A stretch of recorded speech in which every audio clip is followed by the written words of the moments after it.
لیکن شب قدر کی رات تو ایک ایسی رات ہے جو سب کو منانا ہے، ہر انسان اس کے ثمرات اور فوائد اٹھا سکتا ہے، چاہے وہ چھوٹا ہو، چاہے بڑا ہو، چاہے بوڑھا ہو، چاہے مرد ہو، چاہے عورت ہو، یاد ہے یہ سب کے لیے، اور یہ بڑی افضل رات ہے، یاد ہے۔ اب اس کو کیسے منائیں پہلے جان لیں۔ شب قدر رمضان کی آخری عشرے کی آڈ نائٹ میں سے ایک نائٹ ہے، تاخ رات اس کو کہتے ہیں، تاخ اور جفت، آڈ اینڈ ایون، تو آڈ نائٹس 21، 23، 25، 27، 29 اپنے علاقے کی جو تاریخیں ہیں، ان تاریخوں میں سب سے پہلے تو آپ کو پلان کرنا ہے کہ آپ جاگ کر عبادت کریں، اور رات شروع ہوتی ہے مغرب سے اور ختم ہوتی ہے فجر کے طلوع ہونے سے، ٹھیک، تو لہٰذا مغرب سے لے کر آپ کو پورا فجر تک ٹائم ہے۔ چھوٹی سے چھوٹی بھی رات رہی تو مغرب اگر 7 بجے بھی کسی علاقے میں ہو رہی ہے تو فجر ظاہر سی بات ہے 4:30 بجے تک وہاں شروع ہوتی ہے فجر کا، تو کم از کم آپ کو کچھ نہیں تو ایک 9 گھنٹے کا ٹائم تو کم از کم ملتا ہے۔ یہ 9 آور 10 آورس مختلف علاقوں میں اور بھی بھرا چھوٹی اور بڑی راتیں ہوتی ہیں، اس کو منانا ہے۔ شروعات مغرب ہے تو ظاہر سی مغرب میں تو آپ اگر رمضان ہے تو اگر روزے سے ہے تو روزہ آپ کھولیں گے، جو روزے سے نہیں ہے، بیمار ہے، مسافر ہے، عورتیں ہیں جو ناپاک ہیں، وہ لوگ روزہ اگر نہیں ہے تو کوئی مسئلہ نہیں، ٹھیک۔ مغرب آپ کی نماز پڑھیں گے، مغرب کی نماز پڑھنے کے بعد ظاہر سی بات ہے آپ کھانا وغیرہ کھا لیں، اس کے بعد آپ تلاوت قرآن کر سکتے ہیں۔ تلاوت قرآن کے ساتھ ساتھ اللہم انک عفو تحب العفو فاعف عنی، اس دعا کو آپ کثرت سے پڑھیں اس رات میں، ٹھیک ہے۔ اس کے علاوہ تلاوت قرآن کے علاوہ آپ نماز قائم کریں، نماز کے اندر بھی آپ قرآن پڑھیں، تو جتنا ہو سکتا ہے آپ نمازیں ادا کریں۔ نمازیں ادا کرنے کے علاوہ آپ اللہ تعالیٰ سے دعائیں کریں، کثرت سے دعا کریں، یا ہو سکتا ہے آپ صدقات اور خیرات کرنا چاہتے ہیں اس رات میں، آپ صدقات اور خیرات بھی کر سکتے ہیں، ٹھیک ہے۔ اس کے ساتھ ساتھ استغفار کیجیے، اپنی معافی کے لیے آپ جو ہے اللہ تعالیٰ سے استغفر اللہ، تاکہ اللہ تعالیٰ ہمارے گناہوں کو معاف کرے۔ یہ تمام کام آپ فجر تک کر سکتے ہیں، تو نماز، تلاوت قرآن، خاص دعا، عام دعا، مغفرت کی دعائیں آپ کثرت سے کر سکتے ہیں، تمام چیزیں عبادت میں آتی ہیں۔ اسی طرح بچے بھی ظاہر سی بات ہے نماز پڑھ سکتے ہیں، قرآن آتا تو قرآن پڑھیں، اچھا قرآن نہیں آتا تو آپ سن بھی سکتے ہیں، برابر جیسے امام کے پیچھے سنتے تو یہاں، اور تراویح وغیرہ بھی ظاہر سے عشاء کے بعد ہوں گی، تو مغرب کے بعد آپ نے کھانا وغیرہ کھایا، تراویح کے بعد 10 بجے تک ٹائم آپ کا ویسے ہی چلا جاتا ہے، گھر پر آنے کے بعد آپ تھوڑا سا فریش ہو جائے، اس کے بعد دعائیں ہیں، تلاوت قرآن ہے، قیام ہے مطلب رات کی نماز ہے، اس کے بعد دعا، اذکار، استغفار، یہ ساری چیزیں آپ کرنے تک صبح انشاءاللہ ہو جاتی ہے، تمام کام کر سکتے ہیں۔ وہ عورتیں جو پاکیزہ حالت میں نماز نہیں پڑھتی ہے، وہ عورتیں بھی اس راتوں کا فائدہ اٹھا سکتی ہے، وہ نماز اور تلاوت قرآن چھوڑ کر سب کر سکتی ہے، قرآن چڑھ رہا ہے تو وہ سن سکتی ہے، ٹھیک ہے۔ اسی طرح جو ہے دعا کر سکتی ہے اللہم انک عفو، یہ دعا سے ممانعت نہیں، اس کے علاوہ مغفرت کی دعائیں کر سکتی ہے، اس کے علاوہ عام دعائیں کر سکتی ہے، اور تمام وہ لوگ جو اس رات کو جاگ کر منا رہے ہیں ان کو سپورٹ کر سکتی ہے اپنے طرف سے، جیسا کہ آج تم بچوں کو سنبھال لو، کل میں سنبھال لیتی، کھانا تم آج بنا لو، فلاں تم، مطلب پول بنانا بولتے ہیں اس کو، ایک دوسرے کی ہیلپ کر کے سب لوگ مل کر ایک عمل کریں، ہوتا ہے عورتوں کو کھانا بنانا ہے، سحر کی تیاری کرنا ہے، بچوں کو سنبھالنا ہے، پول بنا لے، تھوڑی دیر یہ دیکھ لے، تھوڑی دیر وہ دیکھ لے، جیسا جو عورتیں نماز قرآن نہیں کر سکتی وہ دنوں میں، تو دوسروں کے بچوں کو دیکھنے کے ساتھ ذکر تو ایسے ہی ہو جاتا، بچے کو سنبھالتے بھی ہو جاتا، کھلاتے بھی ہو سکتا، ٹھیک، تو ایسی پول بنا کے ایک دوسرے کو بہرحال ہم سہولت دے سکتے ہیں۔ تو سب کو اس رات کو منانا ہے، منانے سے مراد جاگنا ہے۔ اچھا کوئی مجبور ہے، مسافر ہے، بیمار ہے، تنگ دست ہے، بدحال ہے، اور صبح کام کرنا ہے، وہ اس کو رات نہیں جا سکتا، تو نبی اکرم صلی اللہ علیہ وسلم کی یہ حدیث وہ یاد رکھیں، جو شخص رات میں عشاء پڑھ کے سو جائے اس نیت سے کہ فجر میں اٹھیں گا، اس کو ساری رات عبادت کا ثواب ملتا ہے۔ تو مجبور لوگ شب قدر میں بھی رات میں عبادت کا ثواب اس سے لے، نیت تو ہے لیکن حالات نہیں ہیں، تو لہٰذا سو جائیں، انشاءاللہ فجر میں اٹھیں، ان کو اجر ملے گا، ٹھیک ہے۔ تو لہٰذا ہم نماز کے ذریعے، تلاوت کے ذریعے، اذکار کے ذریعے، مخصوص اذکار جو ایک دعا ثابت ہے اس کے ذریعے، استغفار کے ذریعے اور عام دعاؤں کے ذریعے اس رات کو گزار سکتے ہیں، چاہے تو آپ صدقہ اور خیرات بھی اس رات میں مخصوص طور سے کر سکتے ہیں۔ اور کیوں نہ ہو، رمضان کا مقصد یہ ہے کہ انسان اللہ کا تقوی اختیار کرے۔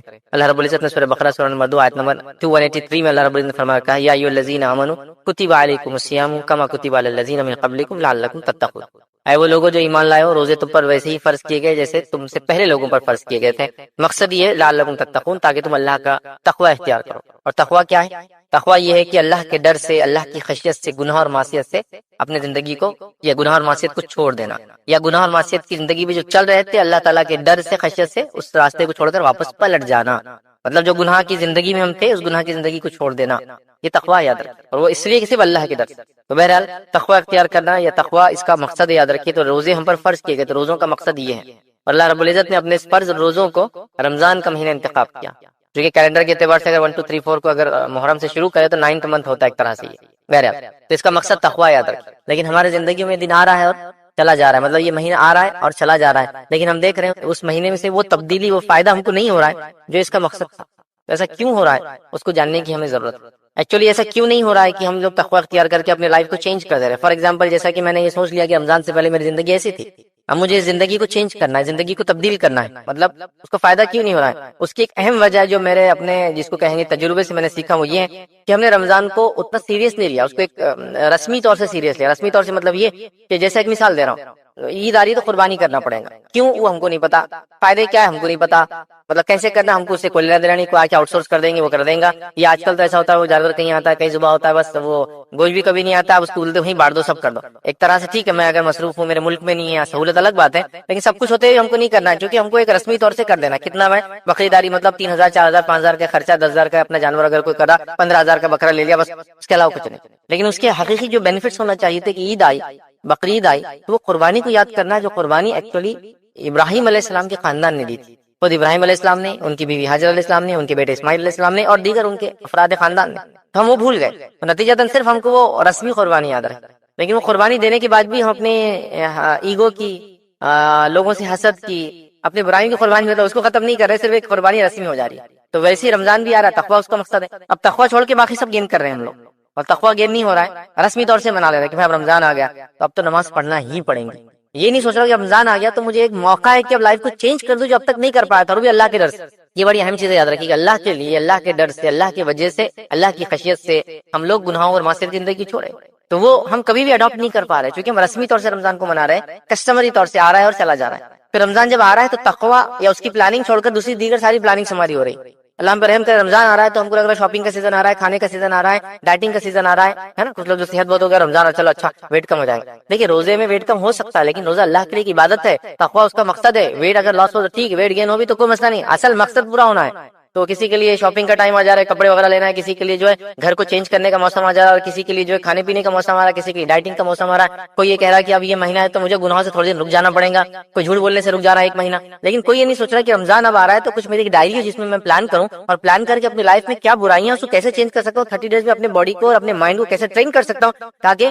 اس کے بعد کے آنے والا 11 مہینے اور لائف لانگ یہ چینجز یہ افیکٹ میرے اندر نظر آئے، تو یہ ٹریننگ کا موسم ہے، یاد رکھیں، اور اللہ رب العزت نے یہ ہم کو دیا 2 دن کی 3 دن کی 4 دن کی 10 دن کی ٹریننگ انسان کو لائف ٹائم وہ چیزوں کو یاد رکھوا دیتی ہے، جو لوگ میکینیکل فیلڈ سے آپ نے کسی گاڑی آئی نیا انجن آیا اس میں آپ نے گیا 1 دن کی کمپنی نے ٹریننگ رکھی آپ نے نیا انجن کیسا کھولتے فٹ کرنا سیکھ لیا، لائف لانگ وہ انجن کو آپ فٹ کریں گے اور کھولیں گے، حتیٰ کہ وہ ہونے کے بعد آپ کہیں گے 1960 کی گاڑیوں میں یہ ہوتا تھا، 1970 کی گاڑیوں میں ہوتا تھا، 1980 کی گاڑی میں ہوتا تھا، 90 کی گاڑیوں میں یہ آتا ہے، 2000 کی گاڑی میں یہ آیا، اب تو اس میں یہ ختم ہو گیا وہ ختم ہو گیا، یہ نہیں رہا وہ نہیں رہا، مطلب اس لیول تک چلے جاتے ہیں لوگ، اتنا یاد ہوتا ہے، لیکن رمضان 1 مہینہ ٹریننگ کا موسم ہے، ٹریننگ دی جا رہی ہے، لیکن ٹریننگ ہوتے ہی نیکسٹ ڈے سے ہم پھر زیرو سے چالو ہو جا رہے ہیں، تو وہ ہم نے اس کے لیے اپنے آپ کو تیار نہیں کیا، تو تقویٰ اختیار کرنے کے لیے میں چاہوں گا کہ سب سے پہلے اپنے مائنڈ کو ہم تیار کریں کہ رمضان آ رہا ہے مجھے اپنے آپ کو چینج کرنا ہے، رمضان آ رہا ہے مجھے تقویٰ اختیار کرنا ہے، رمضان آ رہا ہے مجھے اس کے حقیقی فائدے اٹھانا ہے، ساتھ میں سارے دوسرے فائدے بھی اٹھاؤں گا، خریداری بھی ہوں گی انشاءاللہ، کھائیں گے پیئیں گے بھی، ڈائٹنگ بھی ہو جائیں گی، اور یہ بھی ہو جائیں گا وہ بھی ہو جائیں گا، جو ہوتا ہے بہرحال لوگوں کا الگ الگ چیزیں لوگ کرتے ہیں سب ہو جائیں گا، لیکن اصل چیز ہے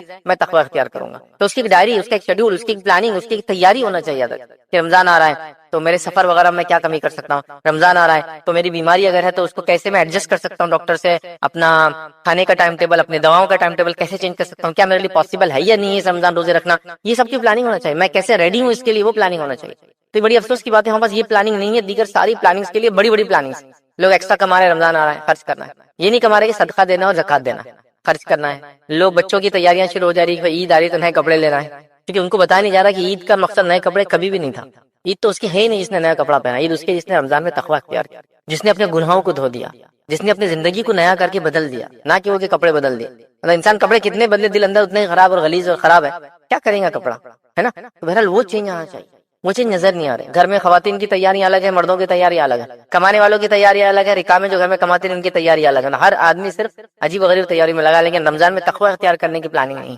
کہ میرے میں یہ گناہ اور معصیت ہے، 30 ڈیز میں میں یہ چیزوں کو انشاءاللہ چھوڑ دوں گا، میری نمازوں میں کوتاہی تھی انشاءاللہ نمازیں ہو جائیں گی، میں اضافی نمازوں کو پلاننگ کروں گا، میں تلاوت قرآن کم کرتا تھا رمضان میں عادت ڈالی میں اتنا اضافہ کروں گا، ذکر و اذکار میرا کم تھا میں نے عادت ڈالی 1 مہینے میں ذکر و اذکار میں لگ جاؤں گا، اب میں نے فلاں کیا، اپنی ایگو کو، جھوٹ بولنے کو، زبان کی احتیاط کی، آنکھوں سے احتیاط کی، کان سے احتیاط کی، مال خرچ کرنے میں احتیاط کی، اچھی چیزوں کو سنا بری چیزوں کو نہیں سنا، یہ ساری چیزیں اب میرے لائف لانگ امپلیمنٹ ہو، اس کا میرا کوئی پلان نہیں، تو نتیجہ رمضان ہر سال آ رہا ہے، ٹریننگ ہر سال مل رہی ہے، پھر آدمی ٹریننگ 0 سے شروع کر رہا ہے، جو بھی لیول تک پہنچ رہا ہے سمجھو اگر 1 to 10 کا اگر لے لے تو 5 6 7 8 تک کوئی پہنچ جا رہا ہے، ایکسیلنس کے درجے تک 9 تک پہنچ جا رہا ہے، 10 یقیناً ناممکن جیسی بات ہے وہاں تک پہنچنا، ایکسیلنس تک پہنچ جا رہا ہے، لیکن جیسے رمضان ختم ہوتا ہے سیکنڈ ڈے پھر 0، 30 ڈیز کی فجر ہوئی، اگر 29 کا رمضان تھا تو 30 بس سمجھو 38 ڈے مطلب پہلا جو تاریخ آتی ہے اس کے بعد کے مہینے کی فجر غائب، پتہ یہ کیوں، ارے وہ فجر تو سیکنڈ ڈے آتی ہے ایک طرح سے ہوتی ہے، وہ رات جو مغرب چالو ہوتی ہے نا اس مغرب میں لوگ غائب ہوتے ہیں، زیادہ زیادہ 29 تک آئیں گے، چونکہ معلوم چاند دکھا نہیں دکھا دونوں چیزیں ہو سکتی ہے. 30 کا ہے تو پکا میں مغرب نہیں پڑھنا اپنے کو، تو مغرب غائب عشاء غائب سارے. تو زیرو سے ہم پہنچے ایکسیلنس کے درجے تک،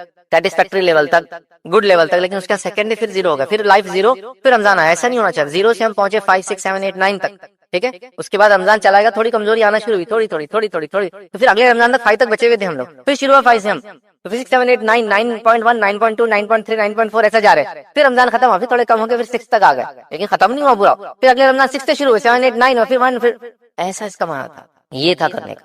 تو بہرحال ہم نے اس کو بھول گیا. تو رمضان آ رہا ہے، زندگی میں سے جا رہا ہے، چینج نہیں لا پا رہا ہے. لوگ بھی ہم کو دیکھ رہے ہیں، کبھی تعجب کر رہے ہیں، کبھی ہنس رہے ہیں، کبھی سوچ رہے ہیں ایسی بھی قوم ہے جو ایسا ایسا کرتی ہے. مطلب ہر قوم کے اندر ایسے ریچولس ابھی باقی ہے، رسومات باقی ہے.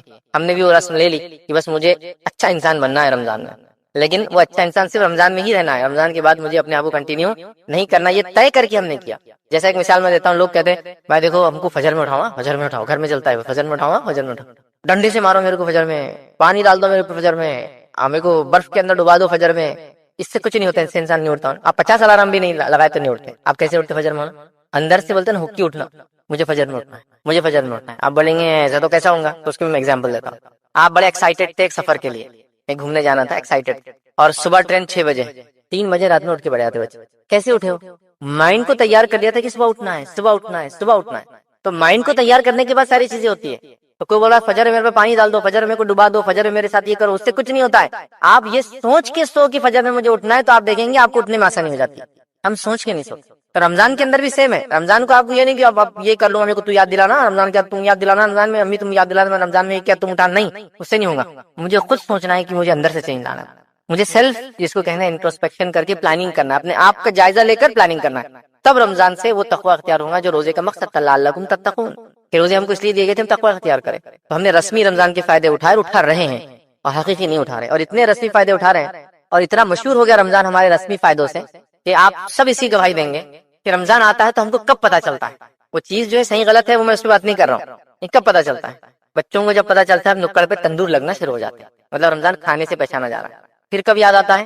ساری بچی کچی اور بند دکانیں بھی چالو ہونا شروع ہو جاتی ہے نا. مارکیٹ میں وہ پرانا کھنڈر تھا، وہاں بھی ٹٹر ڈال کے دکان لگ گئی.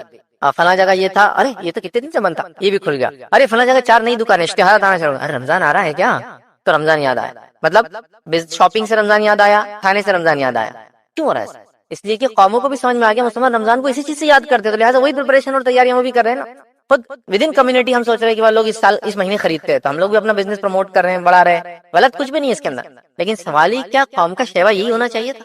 یہ اصل چیز ہے. مطلب دکانداروں نے، بزنس مین نے تو الحمدللہ اتنے انتظامات کر دیے کہ سحر کا بھی انتظام اور افطار کا بھی انتظام ہے نا. لکھا بھی رہتا ہے کہ ہماری دکان میں افطار کا انتظام بھی رہیں گا، تاکہ جو عورتیں گھر سے باہر نکلی، مرد تو مسجد میں چلے جاتے ہیں، مسجد میں عورتوں کا انتظام نہیں ہے، تم بھی سحر کر لو، افطار کر لو بھائی ہمارے پاس، اس لیول تک. اور افطار سحر کے لیے تو ماشاءاللہ خریداری رات میں شروع ہو رہی ہے 1 2 بجے، تو سحر تو باہر کسی نہ کسی ہوٹل میں ہو ہی جا رہی ہے. تو رمضان جاگنے کا مہینہ ہو گیا، رمضان شاپنگ کا مہینہ ہو گیا، رمضان کھانے پینے کا مہینہ ہو گیا، رمضان نئے ہوٹل وزٹ کرنے کا مہینہ ہو گیا، رمضان نئی دکان اور کرنے کا مہینہ ہو گیا، رمضان خرید و فروخت کا، یہ سب ہو رہا. رمضان گھر میں نئے پردے لگانے کا، بیڈ شیٹ بدلنے کا، فلاں کرنے کا، کشن لگانے کا، نئے یہ کرنے کا، فرنیچر چینج، سب ہو رہا ہے. لیکن تقوی کیونکہ اس کی پلاننگ نہیں ہے، اس کی سوچ نہیں ہے. تم یاد دلاؤ میرے کو تقوی کے بارے میں، آپ یاد دلا دیں روزے کے بارے میں، آپ اٹھا دینا میرے کو فجر، یہ نہیں ہوگا. کمیونٹی کو پہلے تھاٹ پروسیس سے رمضان میں داخل ہونا پڑے گا اس سے پہلے کہ مجھے اس سے یہ فائدہ لینا ہے. اور رمضان کیسا تقوی آپ کو دیتا ہے معلوم آپ کو؟ روزہ آپ کو کیسا تقوی، رمضان سے بعد روزہ کیسا تقوی آپ کو سکھاتا ہے. ایک چھوٹا سا بچہ 7 8 سال کا ہے، روزہ رکھتا ہے، اور روزہ رکھنے کے بعد آپ اس کو لالچ دیجیے کہ روزہ توڑ دے. توڑتا ہے؟ نہیں توڑتا. نہیں میں نہیں کر سکتا. کوئی دیکھ رہا ہے اس کو؟ ہاں، اکیلے میں بھی نہیں توڑتا. ایسے کتنے لوگ ہیں جو میری بات کو سنے انہوں نے اکیلے میں روزہ رکھ کے کچھ کھایا. وہ کبھی کبھار بچپن میں شرارت ایک الگ چیز ہے، وہ چھوڑ دیجیے، ہوتا ہے وہ بچپن میں ایک شرارت کا ایج رہتی ہے، آدمی کچھ بھی کرتا، وہ چھوڑ دیجیے. لیکن اس کے بعد کتنے لوگ ہیں جو روزہ رکھ کے سامنے بتا اور بھجا کے کچھ کھا رہے ہیں؟ ایک بھی آدمی نہیں ملے. تو یہ اللہ کے ڈر کی وجہ سے ہی کرا نا. کون دیکھ رہا ہے اس کو؟ بتائیے کون دیکھ رہا ہے؟ کوئی بھی. تو آیا نا تقوی، دیا نا روزے نے تقوی آپ کو سکھایا، بس اس کو کنٹینیو رکھنا پورا سال. یہ اصل مقصد تھا. ہم لوگوں نے رسمی طور سے 1 مہینہ اس کو تقوی کو اختیار کر لیا، سال بھر اس کو بھلا بیٹھے ہیں. اللہ کے لیے اس تقوی کو یاد رکھیے. رمضان کو لائف چینج کرنے کا موسم بنا دیا. میں رمضان سے پہلے تک یہ چیز کھاتا اور یہ چیز پیتا تھا. رمضان میں چونکہ حرام تھی چھوڑ دیا. روزے کی حالت میں 14 15 16 گھنٹے تک نہیں کھایا. الگ الگ جگہ کے الگ الگ روزوں کا ٹائم رہتا، 14 15 16 گھنٹے تک نہیں کھایا. اب میں اس کو کھاؤں گا ہی نہیں. زندگی ہو گیا، فائدہ ہو گیا رمضان کا. میں نے رمضان بھر جو ہے گالی نہیں دی اپنے منہ سے. یہ برے الفاظ جو مجھے عادت کی بولنے کی، میں رکا رہا، الحمدللہ رمضان کے بعد میری کنٹینیو رہی وہ عادت، اب میں منہ سے گندے الفاظ بولتا ہی نہیں۔ رمضان ہے، میں نے فلمیں دیکھنا، گانے سننا، بری چیزوں کو سننا، گالیاں سننا غلط دیتا تھا، سننا بھی چھوڑ دیا۔ اب میرا فائدہ یہ ہو کہ بعد رمضان میں نہ گالی بری چیزیں سنتا ہوں، نہ دیکھتا ہوں، نہ میوزک سنتا ہوں، عادت ہوگی، تقوی اختیار کر لیا میں نے، اور یہ کنٹینیوس لائف میں۔ پھر کمزوری آتی ہے، ایمان مطلب ظاہر سی بات ہے، ایمان چڑھتا اور بڑھتا ہے، وہ ایک الگ بات ہے۔ پھر اگلا رمضان مجھے پھر جس کو کہیں گے تر و تازہ پھر کر دیں گے جو کمزوریاں آئیں، لیکن اس کا تو یہ تھوڑی کہ رمضان بھر ایمانی تقاضوں کو پورا کیا، رمضان آتے زیرو پہ چلا جائے، پھر اگلا رمضان آئے پھر دکان کھلی، پھر ایک مہینہ چلی بند ہوگی، نہیں، کھلی رہی اور آگے ایکسٹینشن ہوتا رہا، بڑھتا رہا اور آگے بڑھتا رہا اور آگے بڑھتا رہا، یہ مانا۔ تو لہٰذا ہم کوشش کریں قرآن میں جو رمضان کا یا روزے کا جو فائدہ بتایا گیا ہے، جو روزے ہم پہ فرض کیے گئے، جو ہم سے پہلی امتوں پہ فرض کیے گئے، لعلکم تتقون، تاکہ ہم تقوی اختیار کریں۔ اور ہر امت میں روزے کا تصور کچھ نہ کچھ حد تک باقی ہے۔ اب ہر مذہب میں دیکھیے روزے کا تصور ہے، بھوکے رہنے کا، رب کے لیے، اللہ کے لیے خالص تصور سب کے پاس۔ ہمارے پاس جو تصور ہے یہ اپنے آپ میں ان کے مطابق ایکسٹریم ہے، اور ساتھ میں ہمارا یہ ماننا ہے کہ یہ سب سے مکمل طریقہ ہے، ایکسٹریم نہیں، یہ کمپلیٹ طریقہ ہے۔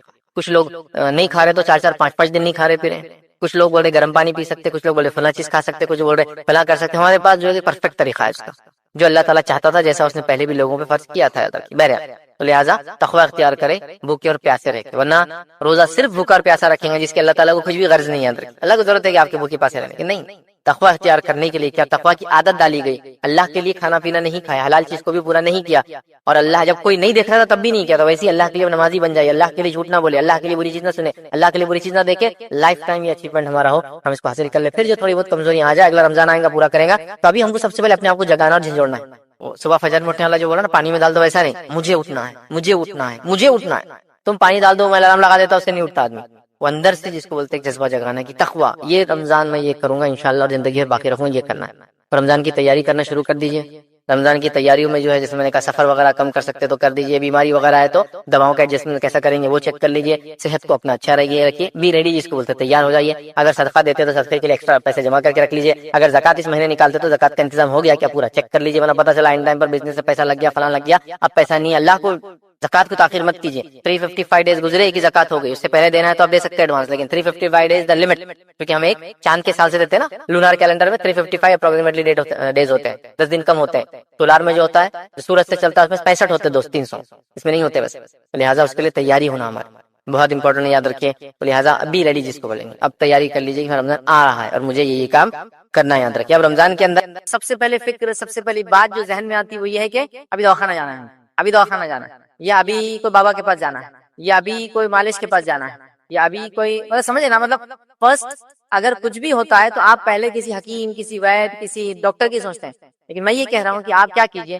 جیسی ایسا کوئی مسئلہ ہو سب سے پہلے قرآن کو دم کرنا، قرآن کو پڑھنا، اللہ میں پناہ مانگنا، وہ دعائیں یا وہ صورتیں جن کی یہ فائدے بتائے کہ وہ کرنا، اور پھر ساتھ میں دنیاوی تمام تدبیریں بھی اختیار کرنا۔ آپ سمجھ رہے ہیں؟ جیسا کوئی ہنگامی صورت ہوتی ہے وہاں پاس کیا ہوتا ہے، لوگ چیختے ہیں، چلاتے ہیں۔ اب ہنگامی صورت ایکسیڈنٹ کی شکل میں ہو سکتی ہے، ہنگامی صورت کوئی چیز کولیپس ہو گئی تو ہو سکتی ہے، ہنگامی صورت آگ گر گئی ہو سکتی، ہنگامی صورت لوگوں کو کچھ ہو گیا ہو سکتی، ہنگامی صورت سمجھ رہے کسی کو زہر کا اثر ہو سکتی، تو آپ سب سے پہلے کیا کریں گے، اللہ کا ذکر کریں گے، اور اس کے بعد تمام تدبیریں، جا کر ایکسیڈنٹ والوں کو اٹھانا، ہاں سمجھ رہا، ان کو دواخانے پہنچانا، ان کو دلاسا دینا، ان پر صورتیں پڑھ کے دم کرنا، جو کچھ یہ سب چیزیں آپ کر سکتے ہیں۔ لیکن وہاں پاس کیا ہوتا ہے، لوگ چیختے ہیں، چلاتے ہیں، باپ کو یاد کرتے ہیں، ماں کو یاد کرتے ہیں، اور پتہ نہیں کیا کیا الفاظ کرتے ہیں۔ تو میرا بولنے کا مقصد یہ ہے کہ پہلے آپ کیا کیجیے، جو طریقہ بتایا گیا سنت سے اس کو شروع کیجیے، اور اس کے بعد تمام چیزیں کرنا، جو بھی تدبیر ہے وہ کرنا، اس سے اسلام نہیں رکتا۔ لیکن ہمارے پاس شروعات کیسا ہوتی ہے، کسی بڑے ایکسیڈنٹ کو دیکھ لیا آپ نے، کسی کوئی ہنگامی صورت کو دیکھ لیا تو ارے باپ رے، آپ سمجھ، یا اگر عورت ہوں گی تو اماں گے، سمجھ، یہ سب چیزیں ہوتی ہیں، یا بلے رے، کیا میننگ ہوتے نہیں معلوم، لیکن وہیں اگر اللہ اکبر کہہ کر تمام تدبیریں پھر کر آپ دوڑ رہے ہیں، بھاگ رہے ہیں، لوگوں کو اٹھا رہے ہیں، بیماروں کو لے جا رہے، ایکسیڈنٹ ہو تو ان کو نکال رہے، گاڑیوں کو الگ کر رہے ہیں، ہنگامی صورت کو گھر گر گیا، ہاں کوئی چیز کچھ بھی ہو گیا، لوگ پریشان ہو گئے، بجلیاں چمکنا شروع ہو گئی، بادل آگے زبردست طوفانی ماحول بن گیا، سورہ فلق سے ناچ پڑھ کے دم کر لیا۔ ہم لوگ یہ سب بعد میں کرتے ہیں، مطلب شروعات کیسی ہوتی ہے کہ چلو بھاگو اب اس کے نیچے، کس کے نیچے پناہ گاہ، مطلب کوئی گھر کے اندر بھاگو، کسی جگہ میں جا کے چھپو، ہاں کرنا ہے، وہ بھی تدبیر ہے، لیکن سٹارٹ کیا کرتے ہیں ہم لوگ، دنیاوی تمام چیزوں کو اختیار کرنے کی کوشش کرتے ہیں، بالآخر پھر اس طرف جایا جاتا ہے جہاں سے شروعات ہو کر پھر اس طرف بھی جا سکتے تھے ہم۔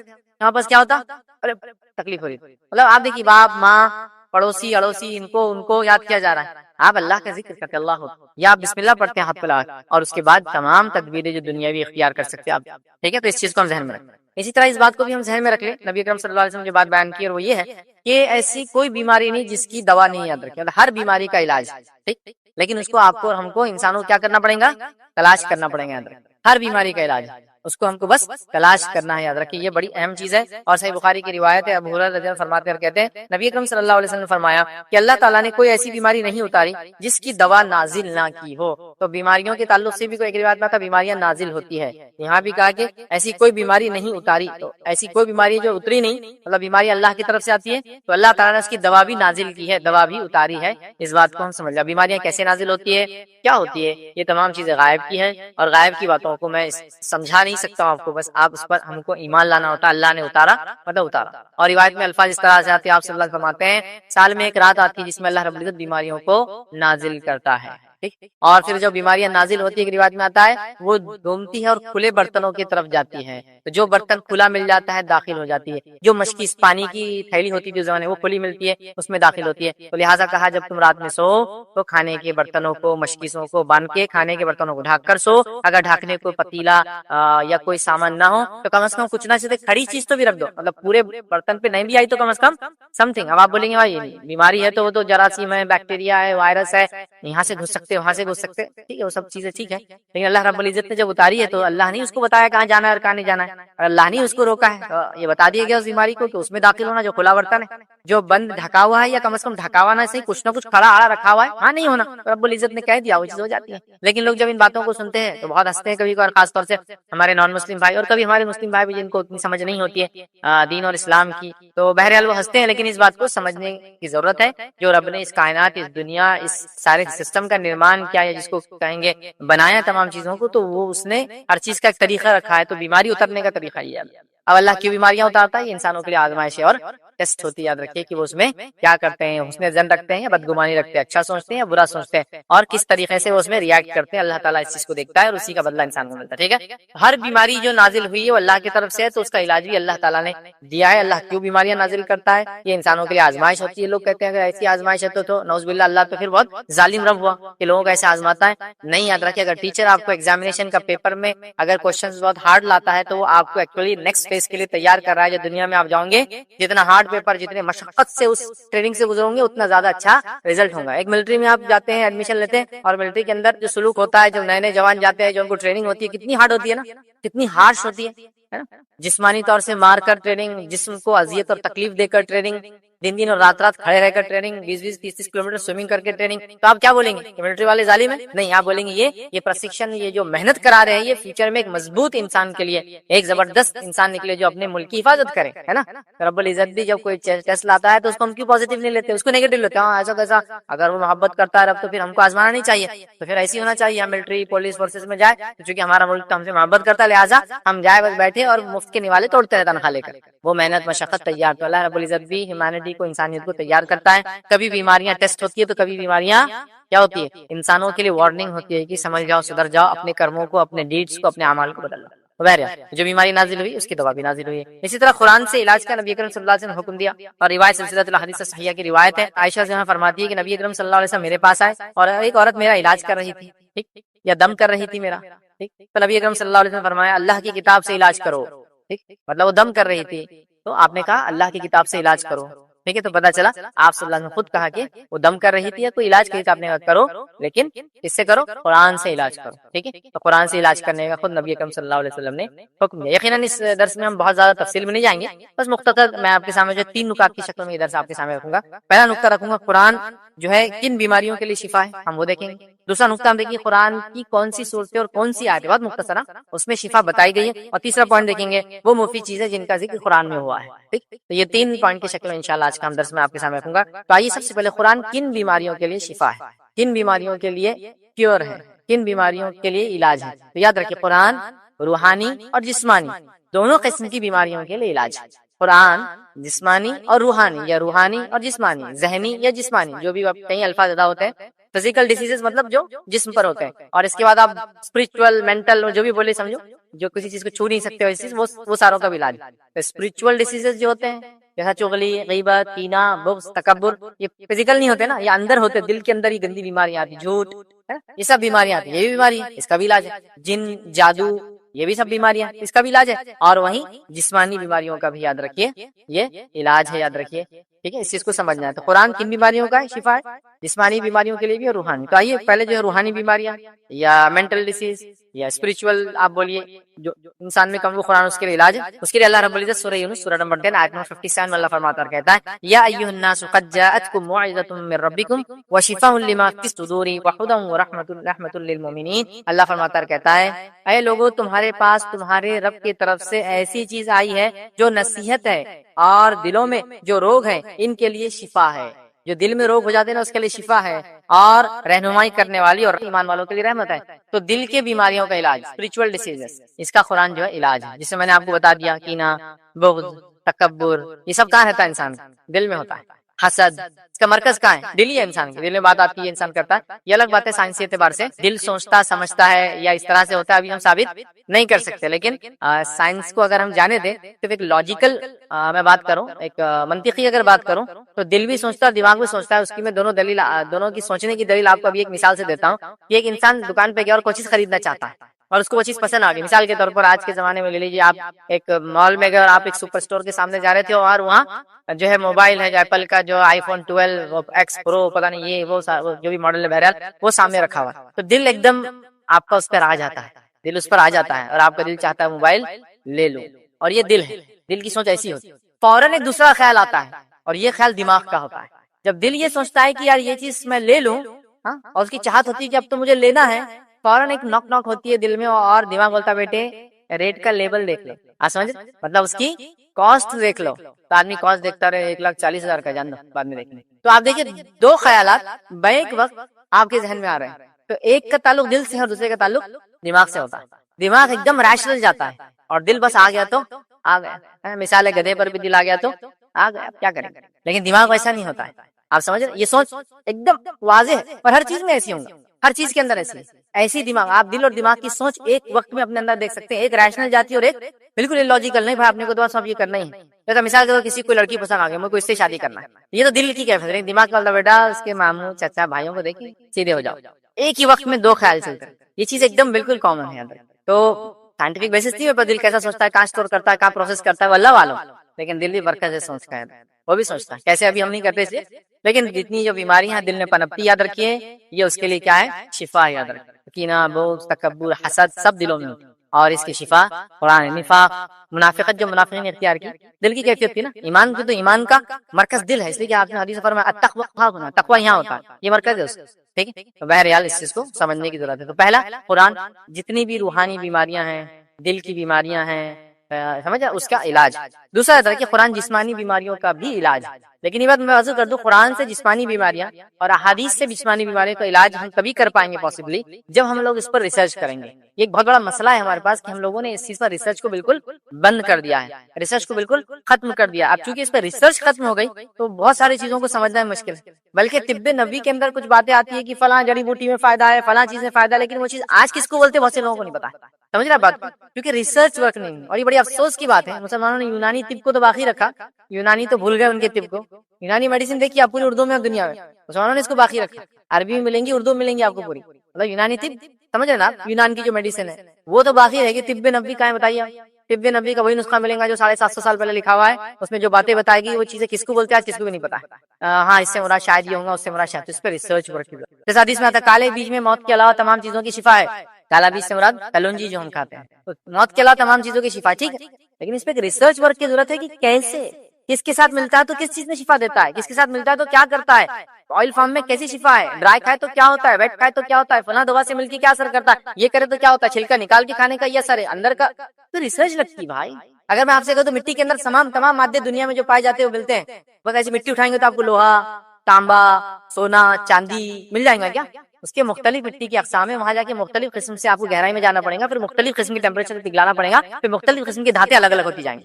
پروسیس ہے پورا. تو یہ بڑی افسوس کی بات ہے یہ سب چیزیں. تو قرآن بھی جسمانی شفا ہے. اللہ رب العزت دیکھیں کیا فرماتا ہے قرآن کے اندر، سورہ بنی اسرائیل سورہ نمبر 17 آیت نمبر 82 میں اللہ فرماتا ہے، کہتا ہے 82 میں وَنُنَزِّلُ مِنَ الْقُرْآنِ مَا هُوَ شِفَاءٌ وَرَحْمَةٌ لِّلْمُؤْمِنِينَ وَلَا يَزِيدُ الظَّالِمِينَ إِلَّا خَسَارًا. اللہ فرماتا ہے یہ قرآن جو ہم نے نازل کیا ہے مومنوں کے لیے تو سراسر شفا ہے. ٹھیک ہے، ہاں، ظالموں کو بجز نقصان کے اور کوئی زیادتی نہیں ہوتی. مطلب ظالموں کو تو خسارہ ہے یہ قرآن جو اس پہ ایمان نہیں لاتے، لیکن ایمان والوں کے لیے اس میں شفا ہے. وَنُنَزِّلُ مِنَ الْقُرْآنِ، قرآن میں لفظ شفا ہے. تو اس سے علماء لکھتے ہیں پورا قرآن تو روحانی شفا ہے، لیکن قرآن میں بہت ساری چیزیں جسمانی شفا بھی ہے، فزیکل ڈیسیزز کا بھی کیور ہے، سمجھ رہا؟ تو لہٰذا اس پہ ایک ریسرچ ورک کی ضرورت ہے۔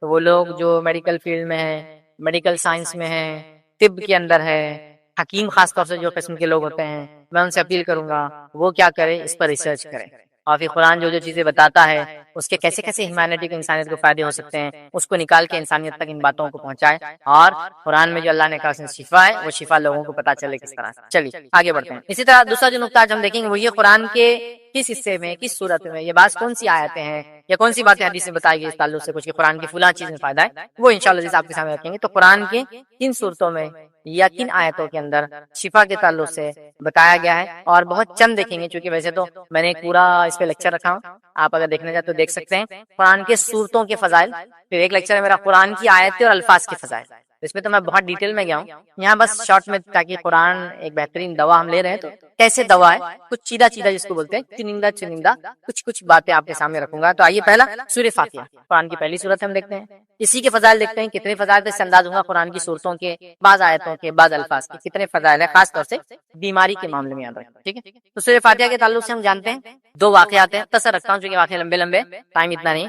پہلا واقعہ صحیح بخاری کا ہے، ہم سب جانتے ہیں، ابو سعید خدری رضی اللہ عنہ فرماتے ہیں کہ نبی اکرم صلی اللہ علیہ وسلم نے چند صحابہ کو عرب کے قبیلے پر سے گزر ہوا، اب قبیلے والوں نے ان کی ضیافت نہیں کی، یاد رکھی، اور ان کو کچھ کھلایا پلایا نہیں اور لوٹا دیا قبیلے سے، میں صرف مفہوم رکھ رہا ہوں ایک سرسری۔ اس کے بعد ہوا یہ کہ وہ جو صحابہ تھے وہ قبیلے سے نکل کر ایک دوسری جگہ چلے گئے اور وہاں جا کے وہ رک گئے، پھر وہ قبیلے کے سردار کی ایک لونڈی دوڑی اور کہا کہ ہمارے سردار کو بچھو نے کاٹ لیا ہے، تو بہرحال ہم کس طرح سے اس کا علاج کریں، ٹھیک؟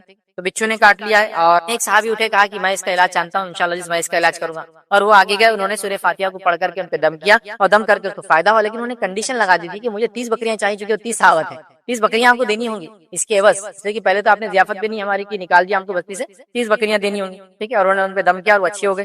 اس کے بعد جو ہے دوسرے صحابہ نے کہا کہ یہ بکریاں تو ہم نہیں لینے والے جب تک کہ نبی اکرم صلی اللہ علیہ وسلم سے اس کے تعلق سے مسئلے کا دریافت نہ کر لے۔ پھر نبی اکرم صلی اللہ علیہ وسلم کے پاس گئے اور یہ مسئلہ جب آپ سے پوچھا گیا تو آپ مسکرائے اور فرما کے کہا تمہیں کیسے معلوم ہوا کہ سورہ فاتحہ رقیہ ہے، اور پھر کہا ان بکریوں میں میرا بھی ایک حصہ رکھ دو، ٹھیک ہے؟ ایک لمبے واقعے کا بہت شارٹ سمرائز ورژن میں نے آپ کے سامنے، اس سے پتا چلا انہوں نے سورہ فاتحہ پڑھی، بچھو کے کاٹے کا علاج ہوا، اور اس کے بعد انہوں نے چونکہ انہوں نے ضیافت نہیں کی تھی، انہوں نے کنڈیشن رکھ دی کہ مجھے کچھ دینا پڑے گا، 30 بکریاں ڈیمانڈ کی، وہ 30 لوگ تھے شاید، جب نبی اکرم صلی اللہ علیہ وسلم کو پتا چلا، جب کیونکہ صحابہ نے کہا ہم تو بکریاں نہیں لیں گے چونکہ تم نے قرآن پڑھا، پیسے لے رہے اس کے بدلے، تو آپ صلی اللہ علیہ وسلم سے سوال کیا گیا، آپ نے جواب دیا کہ میرا بھی حصہ رکھو، مطلب ہاں یہ جائز ہے اس طرح سے اگر کوئی علاج کر لے اور اس کے بدلے کچھ لے لے تو یہاں یہ واقعہ نے بتا دیا سورہ فاتحہ شفا ہے، ٹھیک؟ آئیے دوسرا واقعہ سنتے ہیں، اور یہاں اسپرچول کیور بھی تھا اور یہ فزیکل ڈیزیز تھا نا، بچھو نے کاٹا تھا اور علاج کیا گیا، یاد رکھیے۔ دوسرا واقعہ ہم لیتے ہیں قرآن کس طرح سے بہترین دوا ہے، اس کے لیے جو ابو داؤد کی روایت ہے، روایت اس طرح سے ایک صحابی فرماتے ہیں، لمبا واقعہ یہ بھی، میں اس کا بس سمرائز ایک ورژن رکھ رہا ہوں، ایک صحابی فرماتے ہیں کہ ان لوگوں کے قبیلے پہ سے گزر ہوا، جب اس قبیلے پہ سے گزر ہوا تو وہاں ایک انسان کو لایا گیا اور وہ انسان کو لا کر بتایا گیا کہ یہ انسان جو ہے پاگل ہے، اور اتنا پاگل تھا کہ اس کو بیڑیوں میں، زنجیریں وغیرہ میں جو بھی طریقہ تھا باندھنے کا اس کو جکڑ دیا گیا تھا، اور اس شخص کے لایا گیا اور کہا گیا کہ اگر اس پہ کوئی دم کر دے، اس کا کوئی علاج کر دے تو بہتر ہو جائے گا۔ پھر ایک صحابی کہتے ہیں کہ میں 3 دن تک وہاں رکا رہا اور 3 دن تک اس پہ سورہ فاتحہ کا دم کرتا رہا، اور 3 دن تک سورہ فاتحہ کا دم کرنے کا اس شخص کو فائدہ یہ ہوا کہ وہ صحیح اور سالم ہو گیا، حشاش اور بشاش ہو گیا، مطلب وہ پہلے پاگل تھا اور سورہ فاتحہ کے 3 دن دم کرنے کا نتیجہ یہ ہوا کہ وہ انسان اچھا ہو گیا، ٹھیک ہے؟ اور اس کے بعد جو ہے ان لوگوں نے اس صحابی کو اس کی اجرت بھی دی، اجرت سمجھتے ہیں آپ، کسی کام کرنے کے عوض کچھ کاسٹ اماؤنٹ دینا، تو انہوں نے اجرت بھی دی، یاد رکھیں۔ پھر نبی اکرم صلی اللہ علیہ وسلم سے اس اجرت کے تعلق سے سوال کیا گیا کہ اب یہ اجرت تو اس نے دے دی علاج کے بدلے، میں نے سورہ فاتحہ پڑھا، تب اس اجرت کا، اس اماؤنٹ کا میں کیا کروں؟ تو نبی اکرم صلی اللہ علیہ وسلم سے پوچھا گیا تو آپ نے فرمایا کھاؤ، قسم مجھے عمر دینے والے کی، اور قسم ذات کی اس کے ہاتھ میں میری زندگی عمر دی مجھے، لوگ تو جھوٹا دم کر کے کھاتے ہیں اور تو نے تو جائز دم کیا ہے، تو کہا کھاؤ اس پیسے کو، کوئی مسئلہ نہیں، اس لیے کہ لوگ تو جھوٹا دم کر کے کھاتے ہیں، تو نے تو سچا دم کیا، تو وہ اماؤنٹ لینے میں، اجرت لینے میں تیرے لیے کوئی حرج نہیں ہے، اور پھر انہوں نے کھا لیا۔ تو یہاں بھی پتا چلا سورہ فاتحہ کی فضیلت کی، سورہ فاتحہ فزیکل ڈیزیز، ایک مینٹل بیمار تھا، پاگل تھا، اور دوسرا آدمی کو بچھو نے کاٹ دیا، دونوں کے علاج کے لیے سورہ فاتحہ، سورہ فاتحہ یاد رکھیے، یہ اس کو رقیہ بھی کہا جاتا ہے، شفا کے لیے اس کو دم کیا جاتا ہے، جسمانی اسپرچول ڈیزیز بولیے، مینٹل ڈیزیز بولیے، یا بچھو وغیرہ زہریلے جانور کاٹ لے تو یہ سورہ فاتحہ ہم نے دیکھ لی بہرحال۔ تو یہ بعض جو چیزیں تھی جس سے شفا حاصل کی گئی قرآن سے، اس کی ایک مثال تھی سورۃ الفاتحہ۔ چلیے سورہ بقرہ کے تعلق سے کچھ باتیں آپ کے سامنے مختصر رکھتا ہوں۔ سورہ بقرہ پڑھنے سے شیطان گھر میں داخل نہیں ہوتا، اور میں سوچتا ہوں شیطان کتنے سارے مصائب، مصیبتیں، پریشانیوں کا، بے برکتی کا، جادو کا، اور عاصب زدگی کا، اور جس کو کہیں گے نقصان کا باعث ہوتا ہے، آپ سب جانتے ہیں، یاد رکھیں۔ تو لہٰذا سورہ بقرہ پڑھنے سے صحیح مسلم کی روایت ہے، نبی کریم صلی اللہ علیہ وسلم نے فرمایا اپنے گھروں کو قبرستان نہ بناؤ، اس لیے کہ شیطان اس گھر سے بھاگ جاتا ہے جس میں سورہ بقرہ پڑھی جاتی ہے۔ اپنے گھروں کو قبرستان نہ بناؤ، اور شیطان اس گھر سے بھاگ جاتا ہے جس میں سورہ بقرہ پڑھی جاتی ہے۔ تو سورہ بقرہ کی ہم تلاوت کریں اور شیطان نہیں آئے گا تو کتنے فائدے ہیں ہم جانتے ہیں۔ آیت الکرسی پڑھنے سے ایک فرشتہ ہماری نگرانی کرتا ہے، یہ بھی فائدہ ہے قرآن کا۔ اور آیت الکرسی سورہ بقرہ کا ایک حصہ ہم جانتے ہیں، 255 نمبر کی آیت ہے، یاد رکھیے، اور بہت ہی جلالی آیت جس کو ہم کہتے ہیں وہ ہے، اس کے بڑے فضائل اور بڑے فائدے ہیں، لیکن